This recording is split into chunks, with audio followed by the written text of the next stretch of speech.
Retire SP Shri KM Antony കൂടെ നമ്മോടൊപ്പം ചേരുന്നുണ്ട്. ശ്രീ KM ആന്റണി, സംസ്ഥാനത്ത് ഈ ലോൺ ആപ്പുകളുടെയൊക്കെ പ്രവർത്തനം നമുക്കറിയാം, പലപ്പോഴും വിദ്യാർത്ഥികളാണ് ഇതിൽ ഇരയാകുന്നത്.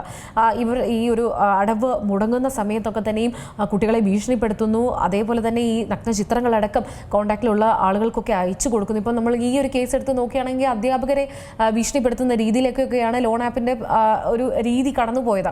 ഏതായാലും വളരെ ഗുരുതരമായിട്ടുള്ളൊരു വിഷയം തന്നെയല്ലേ ഈ ലോൺ ആപ്പുകൾ. അനധികൃതമായിട്ട് പ്രവർത്തിക്കുന്ന ഒരുപാട് ലോൺ ആപ്പുകൾ ഇന്ന് നമുക്ക് കാണാൻ സാധിക്കും. ഇന്റർനെറ്റിൽ ഒന്ന് സെർച്ച് ചെയ്താൽ മതി, അതെല്ലാം തന്നെ ലഭ്യമാണ്. ഇവയുടെ പ്രവർത്തനം ഇതൊക്കെ തന്നെയും നിരീക്ഷിക്കേണ്ടതും നിയന്ത്രിക്കേണ്ടതും ഈ ഒരു അവസരത്തിൽ വളരെ അത്യാവശ്യം തന്നെയല്ലേ?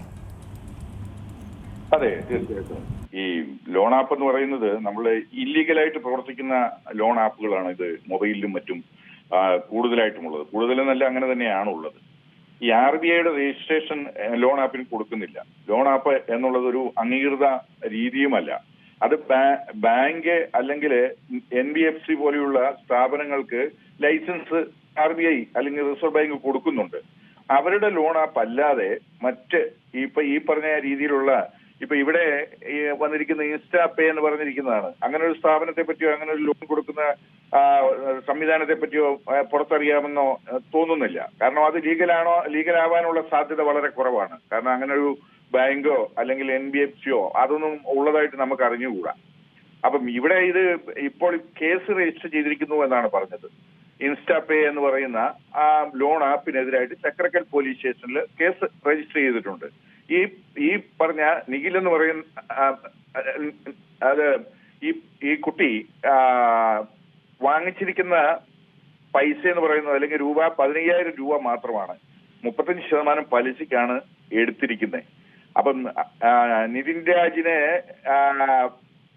സ്ഥിരമായി ഭീഷണിപ്പെടുത്തുന്നു, അല്ലെങ്കിൽ പണം തിരിച്ചു കിട്ടാൻ വേണ്ടി ഭീഷണിപ്പെടുത്തുന്നു. അതുപോലെ ആ രീതിയിലേക്ക് മറ്റ് അയാളുമായിട്ട് അടുപ്പമുള്ള ആളുകളെ വിളിച്ച് അവർ മുഖാന്തരം സമ്മർദ്ദം ചെലുത്തുന്നു. എങ്ങനെയുള്ള കാര്യങ്ങളിലാണ് ഇപ്പോൾ കേസ് രജിസ്റ്റർ ചെയ്തിരിക്കുന്നത്. ഭീഷണിക്കും അതുപോലെ തന്നെ ഈ ആപ്പിനെതിരായിട്ടാണ്.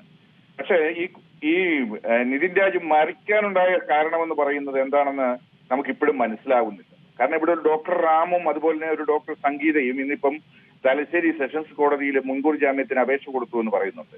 ഈ സംഭവം 10-ാം തീയതി, ഈ കഴിഞ്ഞ ഏപ്രിൽ 10-ാം തീയതി നടന്നിട്ട് ഇത്രയും ദിവസമായിട്ടും അവരെപ്പറ്റി യാതൊരു സൂചനയും പോലീസിന് ലഭിച്ചിരുന്നില്ല.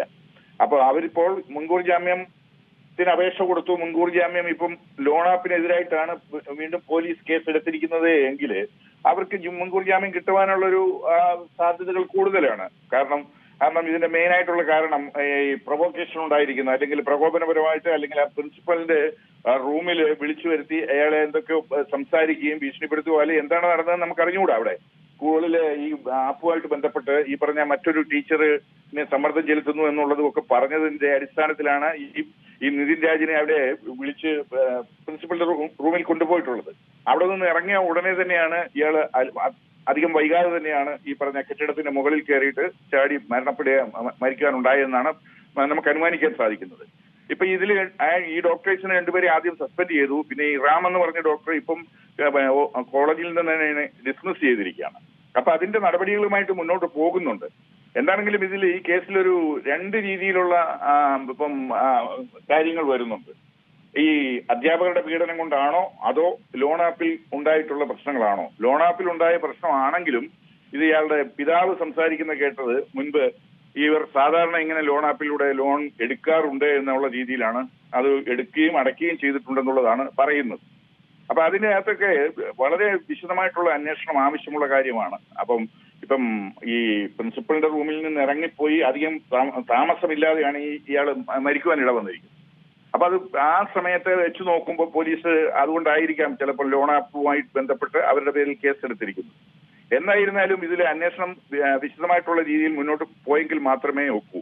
ഈ ലോൺ ആപ്പ് പോലെയുള്ള കാര്യങ്ങളിൽ നിന്ന് അല്ലെങ്കിൽ സ്ഥാപനങ്ങളിൽ നിന്ന് പണം എടുക്കുന്ന വിദ്യാർത്ഥികളും മറ്റും, വിദ്യാർത്ഥികളായിക്കോട്ടെ ആരുമായിക്കോട്ടെ, അത് വളരെ ശ്രദ്ധയോടുകൂടി തന്നെ അത് പാലിക്കേണ്ടതാണ്. അല്ലെങ്കിൽ തിരിച്ചടയ്ക്കാൻ സാധ്യതയുള്ളതും തിരിച്ചടയ്ക്കാൻ അതിനുള്ള ശേഷിയുള്ളവരും മാത്രമേ അങ്ങനെയുള്ള സ്ഥാപനങ്ങളിൽ നിന്ന് എടുക്കാൻ പാടുള്ളൂ ലോണ്. ഇവരെ ഇപ്പൊ തിരിച്ച് കണ്ടുപിടിക്കാൻ പറ്റും. ഇൻസ്റ്റാ പേ എന്നുള്ള ലോൺ ആപ്പിന്റെ ആരാണോ നടത്തിപ്പുകാരാണോ അതുമായിട്ട് ബന്ധപ്പെട്ട ആളുകളെ പോലീസിന് കണ്ടെത്താൻ സാധിക്കും. അപ്പൊ അത് കണ്ടെത്തുകയും അവരുടെ പേരിൽ നടപടി സ്വീകരിക്കുകയും ചെയ്യും എന്നുള്ളതാണ് നമുക്ക് മനസ്സിലാക്കാൻ സാധിക്കുന്നത്.